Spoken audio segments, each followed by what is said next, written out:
doing? It's the question that haunts all of us. But it has many different guises, as we know in our lives. What am I doing wrong? What is it that I'm missing out on? Why am I failing at something? If you have these questions, you know that the world has a lot of answers, and the world's answers are wrong. Our world drills this into us. It drills it into our heads. If you aren't living the life you should be living, then there must be something wrong with you. And that if you just work just a little bit harder, everything will turn out all right. But anyone who applies this understands. They understand the question doesn't go away. What am I doing? The people of Jesus' day wrestled with this same question. Everyone from the chief priests in the temple to the lepers living on the margins of society. They wondered. And they asked themselves this question, what is it that I'm doing? What am I doing wrong?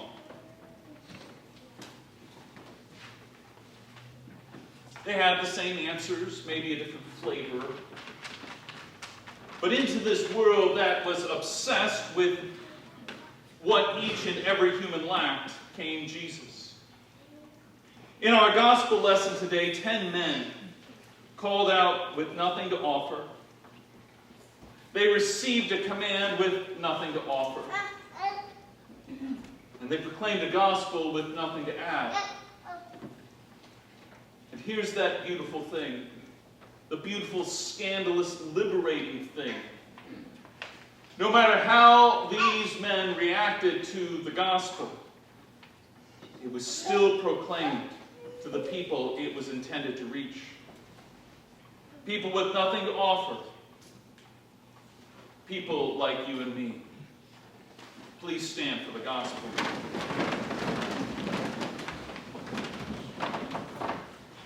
On the way to Jerusalem, Jesus was passing along between Samaria and Galilee.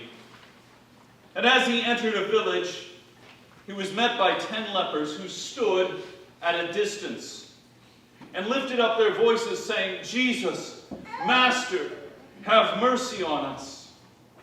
When he saw them, he said to them, go and show yourselves to the priests. And as they went, they were cleansed. Then one of them, when he saw that he was healed, turned back, praising God with a loud voice. And he fell on his face at Jesus' feet, giving him thanks. Now he was a Samaritan.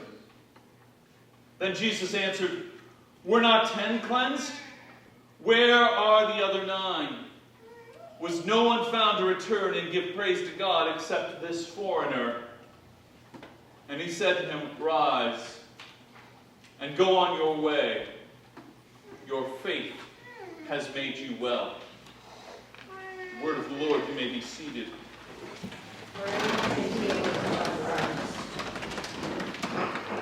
Jesus has been making his way to Jerusalem in these past few chapters. And he finds himself in the borderlands between Galilee and Samaria. It's an in-between kind of place where cultures tend to mix and merge. And there he finds amongst these outsiders a group of 10 who are even more outside than the outsiders. They are the ultimate in the in-betweeners, lepers, who are neither living nor dead, but live in the margins, cut off from everything. If anyone in history had a reason to ask the question, what am I doing wrong with my life? It was probably these men. They must have wondered how this plague had befallen them, something that not only affected them physically, but caused them to live outside of the community, even beyond the margins. But a funny thing happens. A funny thing happens when you feel like you have nothing less, and that is that you are open to anything. They hear Jesus coming and they wonder themselves if they should be a bother, but of course that question doesn't stop them. In verse 13, we hear them make a loud cry, "Jesus, Master, have mercy on us." This cry is still said in churches to this day. It is the so-called Kyrie eleison, coming directly from the Greek. Master, Lord, have mercy on me.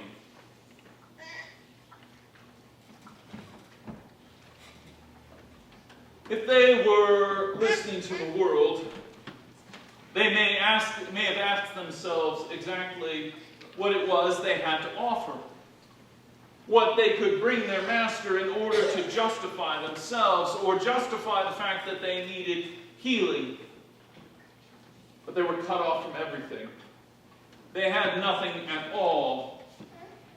And so, what they have to offer their master and add to his work to save them is nothing. To quote last week's sermon, they are unworthy servants, unprofitable, unable to give the master anything for their own redemption. And yet they still cry out because they trust that in his hands the work of the kingdom will come. That their hands are empty, but his are full, and he will hand over to them blessings that they do not understand. Now, this grace comes to them not in the form of a task which they must perform, but a command that they must obey. They are not to bring their works before God, but instead present their bodies before the priests. And they go not seeing the fulfillment of the promises which Jesus has made, but they go in faith to go show this completed action which has not yet been brought to its completion. How tempting it would be for them to have paused in doubt. How tempting it is for all of us to pause in doubt. We have such faith in ourselves and such doubt in the promises of the gospel. And it's easy for us to get sidelined or distracted. To doubt Jesus when he is telling us that something has been completed, that he has fulfilled all the promises, that he has fulfilled the law.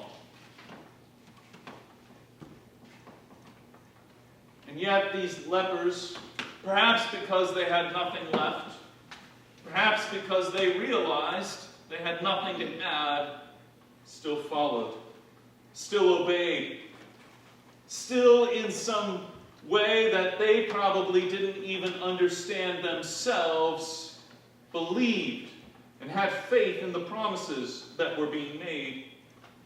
Maybe it was desperation. Maybe it was because they had figured out that they had nothing better to do. But they went. And we are told that on their way, they became healed. They went not because they were certain, but because they were sent. And as they walked, the words of Jesus did what Jesus promised they would do. While they were going, they were cleansed. Not before, not after, but while walking in faith. Their obedience didn't earn their healing. It simply carried them to the promises that were being made for them. They didn't contribute to their cleansing. They didn't activate it. They simply walked in the direction which Jesus had pointed. And it happened just as he promised. And that's how grace works. It meets us mid-step, not at the finish line. But there's a twist to the story, isn't there? Something that happens next which doesn't quite fit what Jesus explicitly commanded. 10 are healed, but 1 returns. And in that return, we see and hear the gospel proclaimed. A gospel that this leper has nothing to add to. It is something that has happened to him. And he comes and rejoices. And Christ welcomes him, but he wonders what happened to the other 9.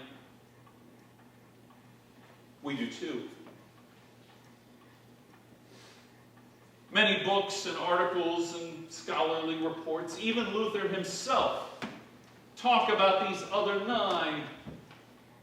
They talk about how they didn't realize who was in front of them. But I have great sympathy for those other 9.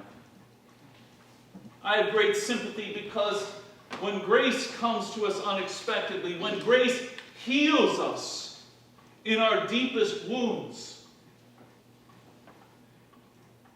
sometimes it's hard to think about what to do next. And so they simply obeyed the command of Jesus in order to fulfill the law, to go show themselves to the priests. This is something they had to do. They had to show themselves to the priests in order to be considered clean. They would have to remain clean, remain apart, shave their heads, put on new clothing, and come back in 10 days. 10 are healed, but 1 returns to give praise to Jesus. And here's the thing about those other 9. Did they fail to proclaim the good news? No. Because even in their silence, grace spoke through them. In their obedience, they still had to show themselves clean to the priests. We have to think that maybe those priests had a lot of questions to ask. How did this happen? Who did this to you? How are you now made clean again? I can imagine the people milling about, seeing these strangers come up. And there they stood still in the temple before the people. A world that had written them off for dead. And now they are here, restored, made whole, made human again, back from the grave, as it were, simply by the words of Christ. Into the hopelessness of the world's religion came 9 men, unexpected, unsure of what had happened to them, unable to even go before Christ and thank him for what has happened. Perhaps even sheepishly coming up to the priests, not sure if they might get into more trouble because they hadn't crossed those T's and dotted the I's like they should have. It didn't matter. Their very presence would pose a problem to those addicted to following the law by their own strength. Because it was their healing. That was their confession. Their skin testified to a power outside of the system of rules and regulations built on our own strength and our own workings and our own limited understanding. Their wholeness exposed the limits of the law and how the law finds its completion and fulfillment in the gospel. How the law convicts us of our need, and how grace reassures us of the promises of restoration. Even if these people did not understand it, even if they didn't return to give thanks to God, they couldn't hide what had been done in their lives. They were walking sermons, unintentional, unprepared, but ultimately undeniable. Because when Christ speaks, the gospel goes out, and it will not return empty, we are told. Whether through the 9 who went silently, or the one who returned shouting the gospel, the good news was proclaimed. So let me ask you again. If you are thinking about what you can contribute to your request before God, it is nothing. You don't earn God's attention or merit by your works. You don't bring credentials to prayer. You simply cry, Lord, have mercy. That's the grace. That's where faith resides. If you are thinking what you contribute to your redemption, it is nothing. Your obedience doesn't save you. Your works don't secure it. Grace says, believe in this and everything is already done. That's the obedience. That's where faith resides. If you are thinking about what you contribute to the gospel's proclamation, it is still nothing. The gospel proclaims itself. Your life testifies whether you understand it or not. Christ's word accomplishes what it promises to. That's the joy. That's where faith resides. It's so easy to ask what it is that I am doing or not doing. We get so caught up in the question that we forget to go out and live our lives as people who have been cleansed and healed and made free by Christ and His words and His deeds. Instead, maybe we should be asking ourselves a different question. Instead, what am I doing? We should ask, how can I still keep silent? The one who was healed couldn't. And here's the thing, neither could those other 9 who bore witness, maybe silently, maybe sheepishly, but still returned to show what Christ had done for them to the priests. In Christ, the work is already done. You and I have been called. You and I have been made clean. You and I proclaim what God has done. Amen.